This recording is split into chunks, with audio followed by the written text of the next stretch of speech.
Hi, guys. This is Miss Latios, and I have a very special book for you today. This book is called Joey, and it is the story of Joe Biden. Okay, and it was actually written by who do you think it was written by? It was written by Jill Biden, which is Joe Biden's wife. It was illustrated by Amy June Bates. And this book is very special, very important, and I can't wait to read it to you. You ready? Give me the ball! At 8 years old, Joey Biden was always ready for the ball. It didn't matter if he was the smallest boy on the team, baseball, football, basketball, whatever. No one was more competitive. One day, he ran into a group of older boys playing football in an alley. "You can't catch me," he taunted, and he was right. They couldn't. So they welcomed him into their game. Every day was a contest to Joey and his three buddies, Charlie, Larry, and Tommy. It could be as ordinary as walking down the streets of Scranton, Pennsylvania. Which boy could walk the fastest? But Joey was also a peacemaker who noticed that he and the other kids had in common. He often found himself in the leader of a club or when they were playing fort. Even at age 8, he looked out for others.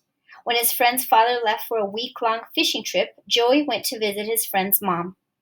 He promised to take care of her while her husband was away, and after getting his own mother's permission, he stayed the whole week, making sure the doors and windows were locked at night. See the picture of the boys? He and his buddies romped through the neighborhood with Joey's faithful dogs, a beagle, Snoopy, and a German Shepherd, King. They pooled their pennies and dropped it in a candy store when the owner kept a pet monkey. They headed to the theater for the double feature, a Western maybe, or a Tarzan movie.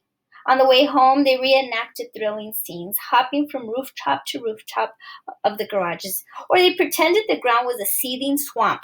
"Touch it and you die." "Eaten by alligators," they screamed. Joey wouldn't dream of missing a water balloon fight or a snowball battle. Always eager to prove he had guts, he never refused a dare, even when it was dangerous. He climbed atop a mountain of still burning coal, for example. He raced along the pipes high above a river, and once he grabbed a heavy rope and swung it over a construction site, imitating Tarzan, without a net. All the neighborhood kids competed to see who could climb the flagpole in the football field. The feat was impossible. The slippery pole swayed in the wind. Only one kid made it to the top, and that was Joey Biden. His friends were always welcome at the Biden house. All the kids loved Joey's mom. Mrs. Biden gave them confidence. To Joey, she would say, "Bravery resides in every heart, and yours is fierce and clear." His father worked several jobs to keep the family going. He too always encouraged Joey. "Everyone stumbles," he said, "but the most important thing is whatever happens, get up, get up." Family fortunes were up and down. To find work, Mr. Biden moved the family from Scranton and eventually to Delaware. Moving could be difficult, but Joey was always lucky to have his brothers, Jim and Frank, and his sister, Valerie, who was also his best friend. Joey and Val were so close that they could finish each other's sentences. As soon as she was old enough, he'd say to Val, "Okay, hop on," and he'd scoop her up on his bike handlebars and take her to any playground she wanted. He taught her all his best sports moves, urging her to keep up with him and his buddies. As the oldest, Joey took the lead with his siblings. He, Val, and their two younger brothers made a deal with their parents. The kids could settle their own arguments among themselves, closing the door until they resolved them. The whole family had a rule. If you said, "I give you my word as a Biden," it meant you were telling the absolute truth. Often over dinner, Joey biked down to the drugstore to give everyone a half-gallon of vanilla ice cream to eat while watching Lassie and their other favorite shows on TV. Home was a place for family and for learning. His uncle sat Joey down with the newspaper editorial pages and discussed the latest news. Sunday was always family church day. After Mass, the grown-ups sat around the kitchen table to talk politics and sports, and Joey liked to talk too. But school was where the bullies were.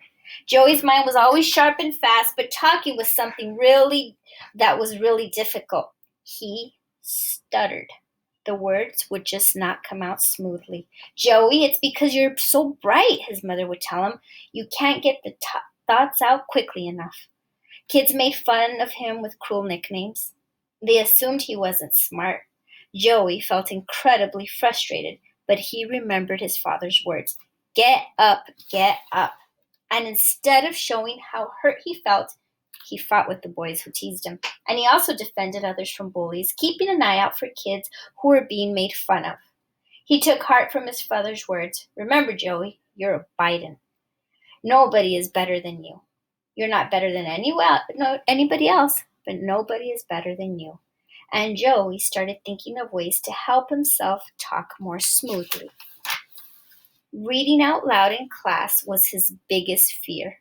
When he knew his turn was coming, he took care to count the desk in advance and figure out which passage he'd be called upon to recite. Then he would memorize it, practicing when to pause, pretending that he was reading out loud. He noticed that planning ahead always helped. As a paper boy delivering the newspapers, he knew which neighbors along his route were fans of the Yankees. Before he went to collect payment, he would check the sports pages so he could always say something about the latest game. He even tried the famous marble trick he read about from ancient Greek philosophers. One day he took 10 pebbles from a neighbor's garden, put them in his mouth, and practiced speaking, hoping to strengthen his muscles. He had to stop when he realized he was more likely to swallow the pebbles more than anything.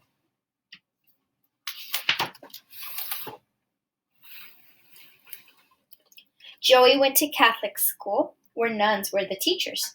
They taught math and history, of course, but also the values like playing fair, helping others, and being honest. Nuns even played baseball with him. They did everything to encourage him. They stood up for him when he was bullied, and they offered ideas to help with his speech. One nun suggested putting a sing-song rhythm to his words. So in his bedroom, Joey began memorizing long passages of Irish poems. While holding a flashlight under his chin in front of the mirror, he recited poetry out loud, studying the movements of his face, trying to stop his muscles from tensing up. Hours of practice seemed to help. After his father got a better job and the family moved to Claymont, Delaware, Joey looked ahead, or actually across the street. His deepest wish was to attend the Catholic high school overlooking the Delaware River. This was a stately marble building. He could see from afar the sunlight dancing off its 200 windows, but his family couldn't afford to pay the tuition, so he turned his dream into a reality. He applied for a work-study program. He spent summers painting the school's iron fences and pulling weeds in the formal gardens, and he washed those windows, all 200 of them, with vinegar and water, drying them with newspapers. And while in high school, he grew a whole foot taller, no longer Joey, but Joe. A football and a basketball star, he didn't have to say, "Give me the ball," anymore. He even earned a new nickname, Hands, for his wizardly ability to catch the ball.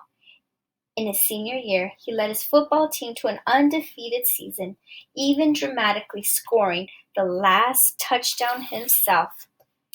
He was a leader off the field as well, elected class president during his junior and his senior years. The football team always went to the local diner for hamburgers after games, and when the owner refused to let his African-American teammate order with the rest of the athletes, Joe led the whole team to leave in protest. At his high school graduation, he gave the welcome to parents and friends without a hitch. "If you put your mind to something, there's nothing you can't do," he said, having overcome his stuttering. Not only did he lose his fear of public speaking, he also discovered that he liked it. He wanted to communicate, and he looked for opportunities to do more. "Give me the ball." He was inspired by the leaders of the day who were changing the country. At his presidential inauguration, John F. Kennedy had ask not what your country can do for you, ask what you can do for your country. Joe's dreams of his own future took the shape of a life in public service. He looked up biographies of those elected to the United States Congress, those who made laws and served the people. He didn't know any other Biden who had gone to college, but it would clearly be his next step. He went on to the University of Delaware, where he was promptly elected president of his freshman class. He spent one summer as the only white lifeguard at a pool in an all-black neighborhood.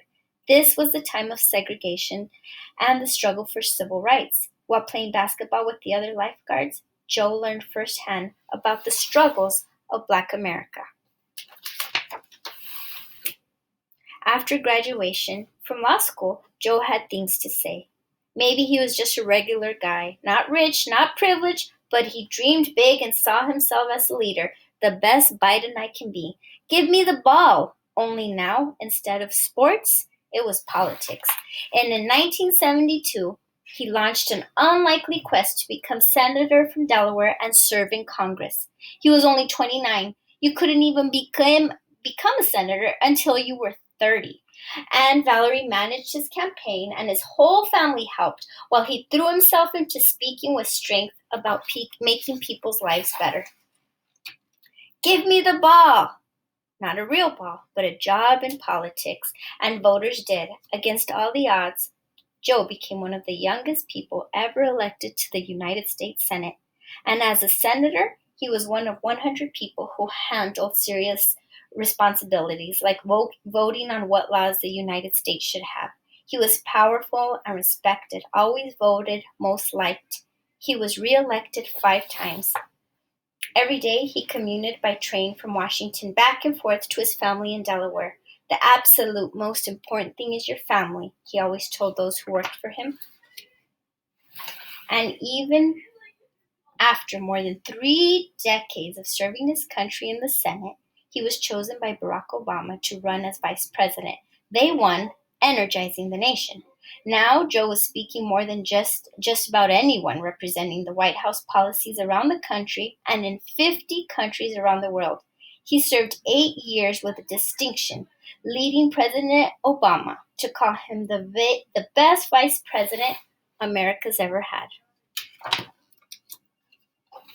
And after huddling with his family, he announced in 2019 that he was running for president of the United States. With his decades of experience, he called the next election a battle for the soul of America, and Joe Biden was ready to fight it. Give me the ball!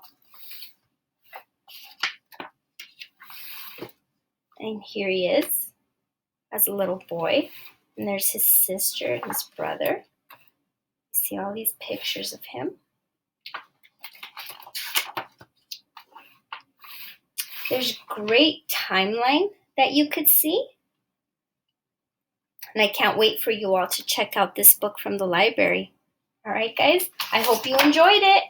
And I hope you were able to watch some of the inauguration today. Thank you very much.